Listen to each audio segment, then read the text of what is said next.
Je vous souhaite la bienvenue à Saint-Martin-de-Hens pour cette soirée du 4 janvier, pour les vœux de la commune, et faire un peu le bilan de l'année écoulée et aussi se projeter sur 2019, puisqu'on y est déjà depuis 4 jours. Je voudrais excuser Monsieur le Président de Max, qui est représenté ce soir par Monsieur Dolouel, le maire de Tos, vice-président de la communauté, chargé des finances. Mais bon, on va en reparler tout à l'heure, parce qu'à mon discours, j'ai un petit mot pour toi là. Voilà. Non, non, mais c'est très léger et nécessaire, comme il dit Bernard. Je voudrais également excuser le député Lionel Cos, l'abbé Renaud, bon, vous ne le direz pas, hein, il est parti en Espagne à la fête des rois, il y va chaque année, il m'a dit, ah bon, voilà, il reste une semaine, je crois, bon, il va revenir, hein, mais il va louper encore les vœux, quoi. Également le lieutenant Bécavin, mais je crois que j'ai vu ses collègues tout à l'heure, qui, bien sûr, quand on est chef de brigade, et quand on commande 2 brigades de gendarmerie, on n'est pas toujours disponible. Voilà. Mais nous avons quand même M. Dolouel, que j'ai cité, M. le sénateur Éric Kérouche, Mme Sylvie Bergerot, conseillère départementale, et vous tous, les maires ou les élus des communes voisines, et d'autres de plus loin, bien sûr, du Seignan et de Max. C'est vrai que c'est bien ici, finalement, parce qu'on a aussi des élus du pays du Seignan et de Max. Alors, 2 communautés qui sont quand même très proches l'une de l'autre, et pas que géographiquement, hein, puisqu'on travaille souvent ensemble, notamment avec la clique intercommunale, voilà. Mais bon. Oui. D'ailleurs, à ce sujet, Bernard, il recherche toujours des nouveaux musiciens, si vous en connaissez. Il faut lui en parler un peu. Voilà. Mesdames et messieurs, donc, cette fin d'année 2018, elle laisse, pour beaucoup, hein, une certaine amertume. On ne va pas revenir sur tout ce qui s'est passé dans cette année 2018. Les actions terroristes, le cortège victime, la révolte d'une majorité de notre population contre un système déshumanisé et à bout de souffle, je l'ai appelé, mais c'est un peu ça, quoi, hein, parce que finalement, c'est peut-être le cumul de dizaines d'années auparavant, mais je crois que là, et c'est pas l'ancien maire de Saint-Martin, Jean-Marc, qui est aussi dans l'assistance, qui va me démentir, qui me disait souvent, jusqu'à quand les gens ils vont pouvoir payer. Eh bien, je crois que le point de non-retour, il n'est pas loin, s'il n'a pas déjà été franchi. Une fiscalité assez écrasante, il faut dire, des fonctionnaires d'État et territoriaux qui se prennent, certains, pas tous, hein, pour des maréchaux d'empire, oubliant juste au passage leur devoir et leur engagement auprès des collectivités publiques, que ce soit l'État ou que ce soit les collectivités territoriales. Mais il y en a plus dans la première catégorie que dans la seconde. La mèche de l'explosion sociale, elle est allumée, on dirait, on ne sait pas encore. Et je pense que mes collègues qui prendront la parole tout à l'heure en diront un petit peu plus, ou leurs sentiments personnels, et pas que dans le grand public, puisque vous avez entendu ou lu, ou vous avez sûrement eu quelque chose qui vous parle aussi des élus, et des maires en particulier. Et c'est vrai que les maires, c'est les boucs émissaires de beaucoup de choses, puisque maintenant, je crois, enfin, je ne sais pas encore comment ça va être formulé, ce panel de réclamations en tout genre, mais je crois que ça va être encore les mairies qui vont être obligées d'être au pit, comme on dit, pour s'en occuper. Alors, on avait déjà les PAX, on avait les cartes d'identité, les cartes grises pour certaines communes, les passeports, etc. Et puis maintenant, on va sûrement avoir les doléances de toute la population, comme si nous, on représentait le gouvernement. Pas du tout. Il y a quand même des institutions dans les départements qui représentent le gouvernement. C'est la sous-préfecture et la préfecture. Voilà. Je pense que c'est à eux à recevoir les doléances de la population, quelle qu'elle soit. Alors tout ça pour dire que les pompiers pyromanes, je ne sais pas s'ils sont les vrais, ceux pyros là, ils sont légion. Les politiques hors sol. Alors pour ceux qui ne savent pas ce que c'est, un politique hors sol, c'est un politique qui est un peu coupé des réalités du terrain, quoi.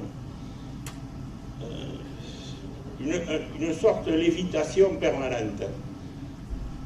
C'est-à-dire pas très loin du petit nuage, entre les deux, quoi, entre le sol et le petit nuage. Mais s'il y a des agriculteurs dans la salle, et j'en ai vu, ils vont vous expliquer ce que c'est un agriculteur hors sol, et le politique hors sol, c'est un peu la même chose.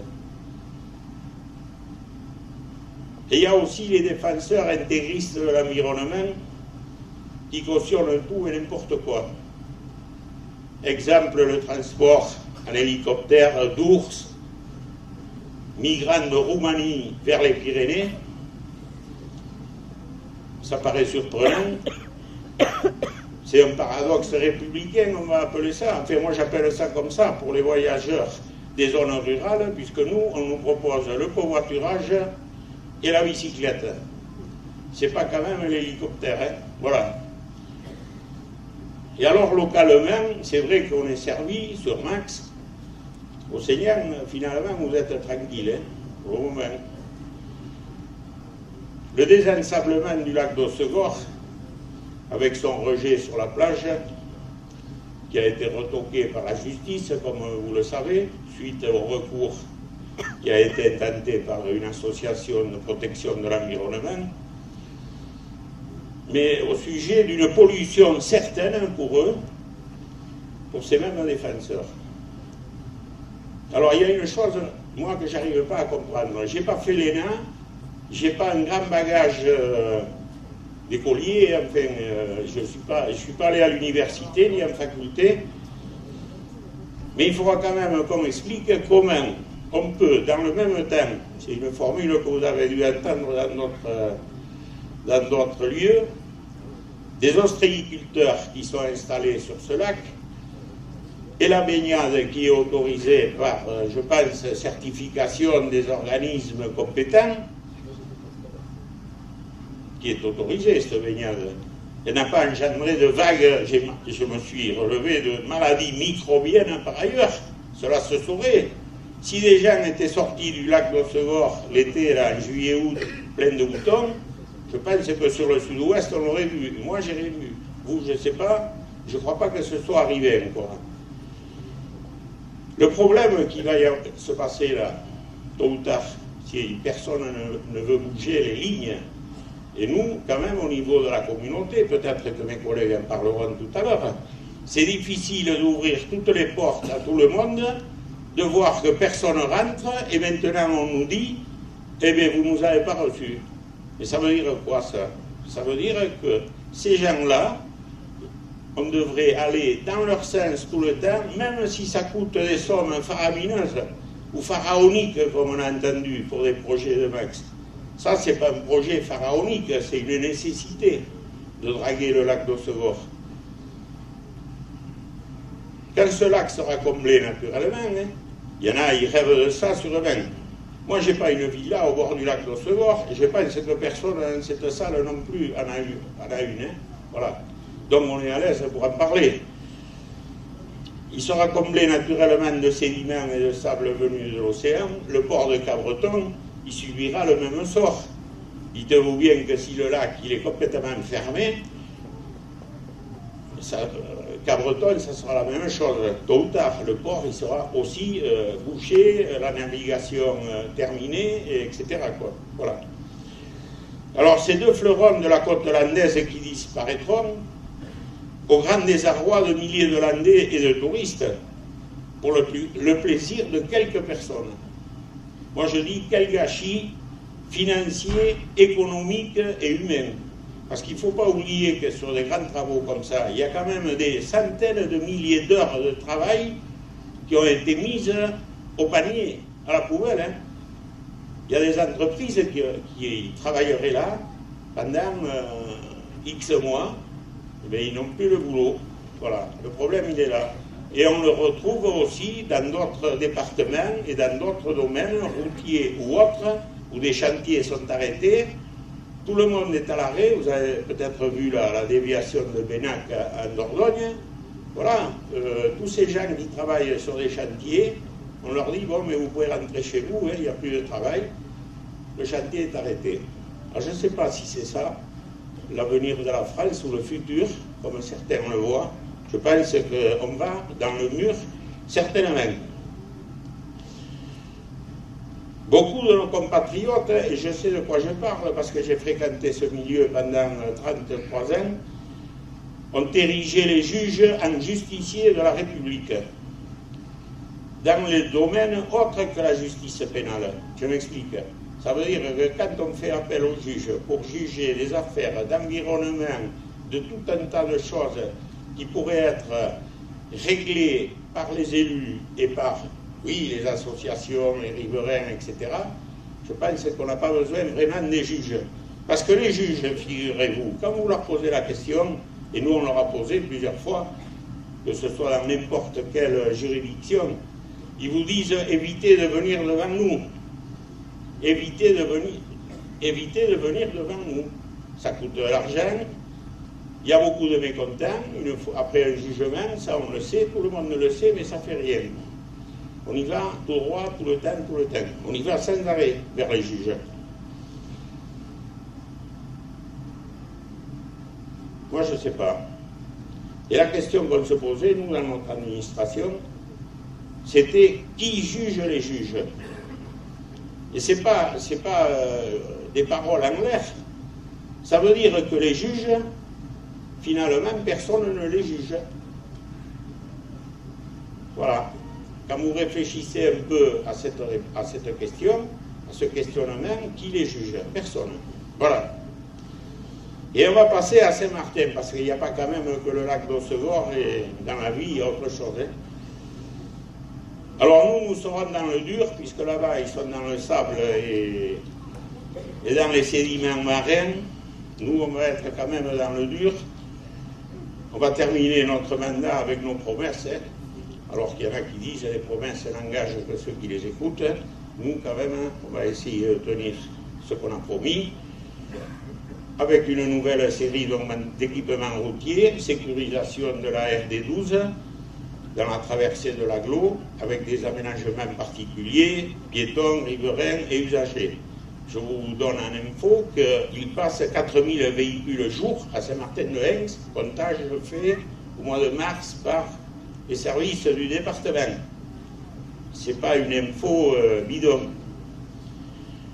Nous allons également créer un espace sécurisé pour les piétons, avec trottoir, parking pour les usagers de la route des vignerons, après l'enfouissement des réseaux qui est en train de se terminer, pour la fréquentation du lieu de culte et également les riverains, je pense, au Clos Nicolas et au Clos des Vignerons, où il y a les 18 logements sociaux du col. Alors ces deux programmes sont fortement épaulés financièrement par la communauté de communes Max et le département des Landes. En ce qui concerne la communauté de communes Max, nos vifs remerciements pour la mise à disposition des moyens humains, techniques et financiers, comme d'habitude. Sans notre communauté de communes, rien de tout ce qui a été entrepris et réalisé n'aurait été possible. Alors j'arrive au côté financier de Max, justement. Nous avons aussi l'intention de réaliser un pump track, comme ça que ça se dit, track, voilà. Si nos finances sont assez solides, je prends quand même les devants pour ne pas affoler Jean-Claude Doloued, avec l'accompagnement de la communauté des communes. Et voilà, donc si vous nous subventionnez à 45, nous on peut mettre peut-être 55. Et Sandrine, c'est comme ça, voilà. Donc finalement on a abandonné notre projet de but sur la pente de l'église. On aurait fini avec une antenne de la Croix-Rouge en bas. il y a une pente qui doit faire au moins 60% ou plus de déclivité. Alors ça finissait ou dans le ruisseau ou dans les platanes qui sont au bord du ruisseau. Alors on a dit, on a arrêté les frais, on a dit il faut qu'on fasse autre chose. Quoi. Voilà. Donc c'est pour ça qu'on a repris intégralement notre projet. Et bon, si la communauté de communes a encore quelques sous avant la fin de ce mandat, ça nous arrangera beaucoup. Alors important, nous sommes aussi investis sur une implantation d'un petit centre commercial. Ce n'est pas le supermarché Leclerc de Tyros ni le Super U de Saint-Martin-de-Seigneur. C'est un petit centre commercial, alimentaire bien sûr, parce que bon, c'est sûr que l'alimentaire c'est le moteur de beaucoup de choses et surtout de produits frais. Également, il y aurait une petite station de carburant et un dépôt de gaz. Et ça, je pense qu'à part l'alimentation, on peut en trouver, c'est vrai, dans beaucoup d'endroits, sauf qu'il faut y aller en voiture, c'est pas évident. Pour ceux qui en ont une voiture, tout le monde n'en a pas, malheureusement. Et c'est vrai que le carburant, hein, vous avez vu depuis 4 semaines, le carburant, il en faut, hein, surtout nous, ici dans les zones rurales. Et le gaz, c'est bien pour faire cuire les aliments. C'est normal qu'il y ait des ventes de bouteilles de gaz, puisqu'on n'a pas non plus le gaz de ville. Voilà. Et finalement, tout s'enchaîne et tout se conjugue. Alors, la nouveauté en 2019, c'est que nous aurons le recensement. Alors, je sais, on est 1400, je ne sais plus combien, là, 40, bon bref. On ne fait pas la course, on ne fait pas une course démographique. Et je pense qu'on va être au moins 1600.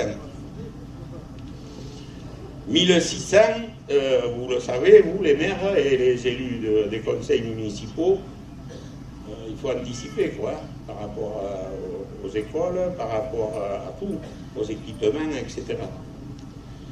Ça veut dire que ça commence à faire du monde. Nous aurons également 2 lotissements privés qui sont dans le centre-bourg, la Tourelle et le domaine de Ouga, qui seront livrés. L'un en 2019, il est pratiquement terminé au niveau de la viabilisation. Et l'autre, je pense, 2021 ou 2022, on ne sait pas trop encore. Voilà. Ils viendront s'ajouter aux bâtis existants. Donc là, il y aura à peu près 70 logements, dont 8 logements sociaux. Voilà. Alors cette page 2019, eh bien, elle va se finir à la fin de l'année, comme celle de 2018. Et en 2020, il y aura encore des vœux. On vous invite déjà, vous pouvez prendre la date. On ne connaît pas trop la date, Bernard il nous la fournira quand même assez tôt. Mais nous on y sera, normalement, j'espère que vous y serez aussi. Voilà. Alors je vous souhaite nos meilleurs vœux, les vœux de la municipalité de Saint-Martin. Je vous remercie encore de la confiance que vous nous avez accordée pendant ces 6 années, puisqu'on est dans la 6e année. À chacune et chacun d'entre vous et à vos proches aussi, je pense à tous ceux qui n'ont pas pu venir ce soir, qui sont malades, qui sont hospitalisés. Et je vous souhaite donc une très bonne année 2019. Et je vais terminer en remerciant le conseil municipal de me supporter. C'est comme ça, hein, je dis d'habitude. C'est pas une mince affaire, on dit ça. Les employés communaux, les bénévoles et les associations. Bon, ça va ensemble, les bénévoles et les associations. Mais il y a quand même aussi des bénévoles en plus des associations. La communauté des communes Max, mais bon, je l'ai quand même mise un peu à l'honneur tout à l'heure. Hein. Le département, bien sûr. Alors, tout ça pour cette aide apportée tout au long de cette année 2018.